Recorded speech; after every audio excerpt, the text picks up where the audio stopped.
How to fix TD Bank app not working. Hey everyone, welcome back to another tutorial video. In today's video, I'll show you how you can fix your TD Bank app if it is not working.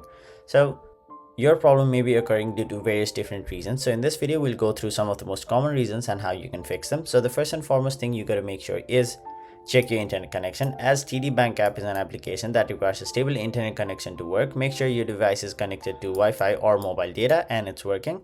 Now the second thing you got to make sure is your app is updated to the latest version. Now if your app is not updated to the latest version, some of the newer features and fixes will not work, causing your app to crash or not work entirely. The third thing you can do is basically close the app completely and simply relaunch the app. And while you're at it, you can also try to restart your phone by simply powering it off and then powering it on again.